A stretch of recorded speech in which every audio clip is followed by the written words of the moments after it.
नमस्कार भाइयों बहनों, मैं आपका अपना चौहान।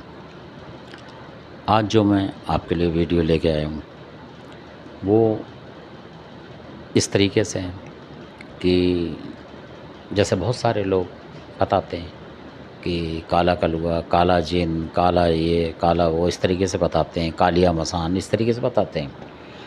तो मैं आपको आज एक बात बताना चाहता हूँ इसके बारे में कि बहुत सारे लोग करते हैं कि ये इस तरीके से। तो काला कलुआ जो है उसका मतलब खौफ लोगों ने पैदा कर रखा है उतना ज़्यादा, जबकि ये बहुत फ़ायदेमंद है इंसानों के लिए। अगर जो कोई पूजा पाठ करते हैं उसके लिए बहुत ही फ़ायदेमंद है। और अगर आप इसकी चौकी दे देते हैं किसी के ऊपर, मतलब कोई भी बीमारी हटाने के लिए, तो बिना कुछ लिए दिए, कहने का मतलब ये 1 रुपये का सामान नहीं लेगा। और जो भी तंत्र होगा, आपको पता नहीं है कितनी भारी चौकी लग रही, कुछ लग रही, उसको हल्का कर देगा।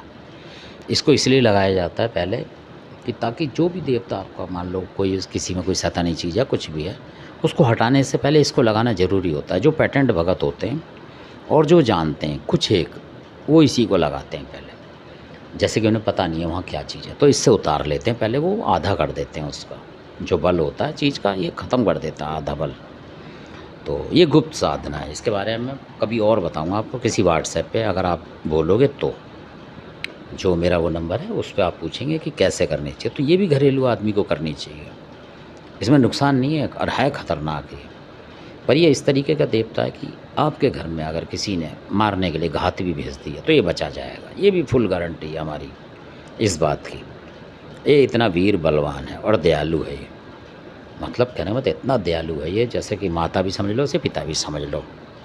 ये लगा लो, और जब ये अड़ गया काम करने के लिए तो कोई हटा नहीं सकता इसको।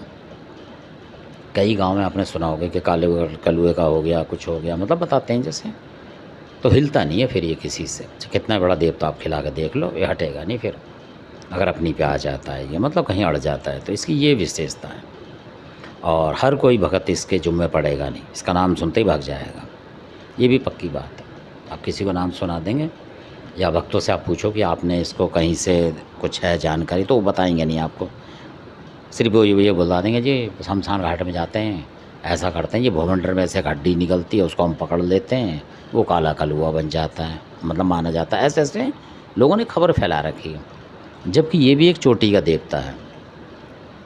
जिस तरीके से सौरभ है इस काला देव, इसी तरीके से देव है ये, पर इसकी हकीकत बहुत कम लोग जानते हैं इस तरीके से। और ये यहाँ तक नहीं है, ये हिमाचल जो है आपका, कुल्लू मनाली, उस तरफ तक है ये, पर लोगों ने इसके अलग अलग नाम रख रखे हैं। कहने का मतलब ये है इसकी बात। तो कभी और वीडियो में बताऊँगा। ये इतना रक्षक है कि मतलब मिनट के सेकंड में रक्षा करता है। इसका जिन लोगों ने प्रयोग करा है तो बहुत ज़बरदस्त प्रयोग करा है इसका, मतलब बचाव में, कि अगर आदमी कुछ भी हो रही है, उसे दिक्कत हो रही है, तो उसको उसी टाइम ख़त्म कर देता है ये, आधी से ज़्यादा उसी समय। ऐसा भी है, कुछ ऐसे लोग हैं जो प्रयोग करते हैं। तो और उसमें कोई खर्चा भी नहीं है। कहने का मतलब ज़रा सी चीज़ से प्रयोग करा और वो हटा, इसने हटाया, वो मतलब आल बवाल जो भी हटा देता है। फिर बाकी के आपके देवता काम कर सकते हैं। नहीं, कई घरों में देखो, अगर आपने देवता कितने भी लगा लो, काम नहीं होता। वो इसी वजह से नहीं होता कि वो देवता पे देवता लगाते जाते हैं, काम नहीं होता। क्योंकि ऐसी बड़ी शक्तियाँ होनी चाहिए। इसलिए मैं इसका जो है अभी कर नहीं रहा हूँ, आपको रहस्य इसका खोल नहीं रहा हूँ कि ये है क्या वास्तव में इस तरीके से, क्योंकि ये बहुत ही ज़्यादा शक्तिशाली शक्ति है और बहुत दयालु है। अगर आप सही रहते हैं तो, और अगर आप सही चलते हैं तो, किसी की बहन को बहन, माँ को माँ समझते हैं, तब चलेगा ये सही। और अगर आपने गलत प्रयोग करा तो फिर आपको मतलब बचाने वाला कोई है नहीं फिर पृथ्वी पे। ये भी बात है। इसकी यही शर्त होती है कि आप गलत मत करो किसी बहन बेटी के साथ। माँ को माँ समझो, बहन को बहन।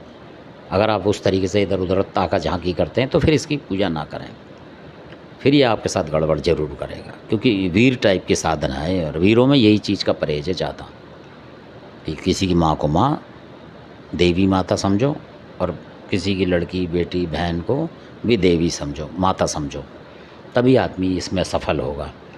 तो वही लोग कमेंट करेंगे हमें सीखना है, जो इस तरीके के हों, और जिनकी क्वालिटी दूसरे तरीके की हो वो ना करें। क्योंकि फिर वो अपना घर बर्बाद कर जाएंगे, पक्की बात है ये। क्योंकि इसकी लिस्ट में हनुमान जी की तरह माफ़ीनामा नहीं है। एक ये देवता है, एक काला भैरव है, इस तरीके के जो देवता हैं, दाने बाबा हैं, मनिया देव हैं, इनकी लिस्ट में माफ़ी नहीं है। ये कुछ ऐसे देवता हैं, इनकी लिस्ट में माफ़ी नहीं है। उधर खरदौली एक अलवा पवन है, वो एक बार को माफ़ भी कर देता है, कई दफ़ा देखा वो माफ़ कर देगा। पर जो ये मैंने बताए इनकी लिस्ट में माफ़ी नहीं है। माता काली कंकाली, उसकी लिस्ट में माफ़ी नहीं है। तो आपको सोचना चाहिए कि जिसकी लिस्ट में ही माफ़ी नहीं है, हनुमान जी की आप करेंगे, उनकी लिस्ट में ही माफ़ी नहीं है। वो अलग बात है कि आपको छोड़ जाएँ वो, पर लिस्ट में उनकी माफ़ी नहीं है। तो जिनकी लिस्ट में माफ़ी नहीं है, उन देवताओं से बड़ा ही संभल के काम करें आप, इस तरीके से। क्योंकि ये कई ऐसे देवता हैं, जैसे काल भैरव हैं, इस तरीके के देवता हैं, इनके लिस्ट में माफ़ीनामा नहीं है। गलती कर दी तो आपको फिर सज़ा भुगतनी है, और तगड़ी भुगतनी है। ये होता है इनका हिसाब। तो इसलिए आप सावधानी के साथ जो चाहें वो कर सकते हैं। तो इस तरीके से उसके बारे में बाद में बताऊँगा मैं, अभी मैंने सिर्फ परिचय दिया है इसका, तो इसलिए। और आशा करता हूँ आपको जो भी थोड़ी बहुत जानकारी है इनकी अच्छी लगी होगी, और जानना चाहें आगे तो मैं बताऊँगा। पर उन लोगों को कि जो वाक़ई में योग होंगे, मतलब कि ऐसा ना हो जो इसको लेके और उल्टा सुल्टा काम करें, गलत करें, कुछ करें, वो तरीके के नहीं। तो वो देखना पड़ेगा मेरे को। तो आपने वीडियो देखा, आपका बहुत बहुत धन्यवाद। अच्छा लगता है तो सब्सक्राइब करें, लाइक करें, शेयर तो ज़्यादा से ज़्यादा करें। आपने वीडियो देखा इसके लिए धन्यवाद।